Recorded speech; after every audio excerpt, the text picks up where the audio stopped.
प्रिय छात्रों नमस्कार। शब्द रचना के अंतर्गत हम समास का अध्ययन कर रहे हैं।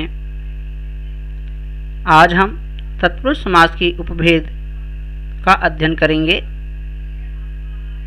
जो कि दो प्रकार के होते हैं, कर्मधारय समास और द्विगु समास।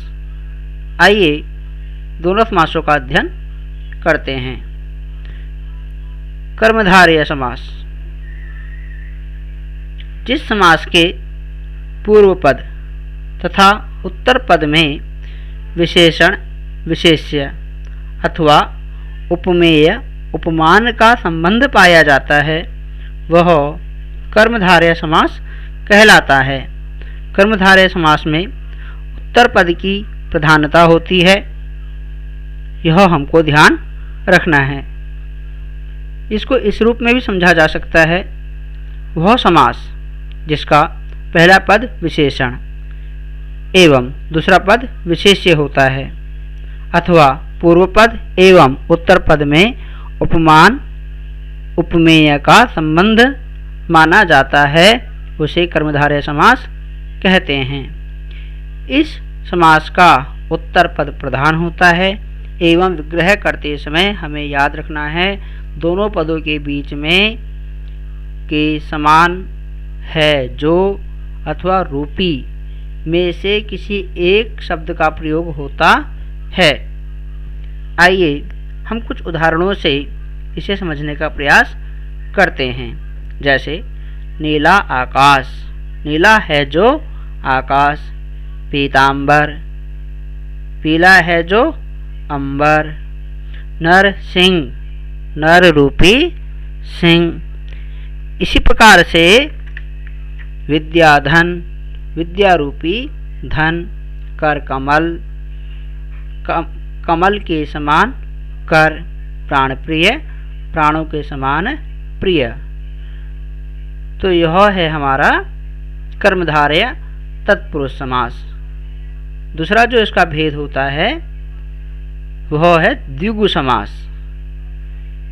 जिस समास के समस्त पद का पूर्व पद संख्यावाची तथा उत्तर पद संज्ञावाची होता है तथा समस्त पद समूह का बोध कराता है, द्विगु समास कहलाता है। बहुत आसान समास है, संख्यावाची होता है।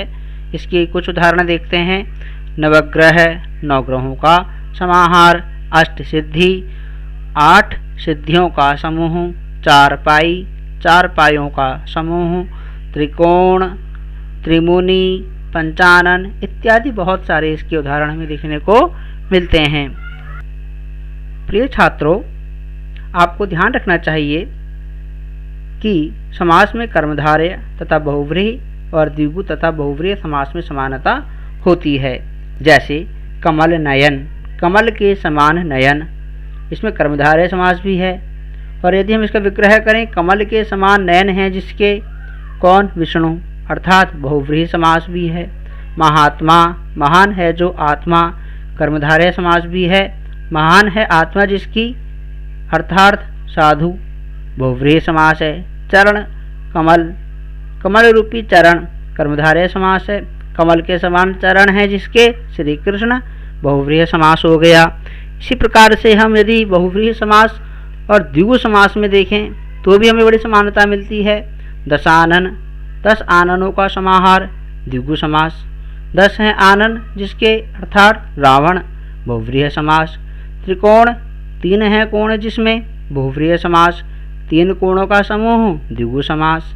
तो छात्रों, यहाँ पर हमें ध्यान रखना है कि समानता हमें अक्सर परीक्षाओं में दुविधा में डालती है, परंतु आपको याद रखना है, यदि परीक्षा में आपको वैकल्पिक प्रश्न जब भी पूछे जाते हैं और वहाँ पे विकल्प पे आपको बहुव्रीहि समास मिलता है, तो आपको बहुव्रीहि समास को ही यहाँ पर सही उत्तर अपना मानना है। उदाहरण के लिए आपके प्रश्न में आया, दशानन में कौन सा समास है? आपके विकल्प हैं द्विगु समास, कर्मधारय समास, तत्पुरुष समास और बहुव्रीहि समास। तो आपको यहाँ पर द्विगु समास अथवा तत्पुरुष समास का ऑप्शन नहीं लेना है, आपको सीधा विकल्प में बहुव्रीहि समास दिख रहा है, उसे ही आपको ठीक मानना है। तो यह महत्वपूर्ण चीज़ थी आपके लिए, आपको याद रखना है। तो हमारा समास का भाग यहीं पर समाप्त होता है। यदि आपको कुछ पूछना है तो आप पूछ सकते हैं। तब तक के लिए नमस्कार।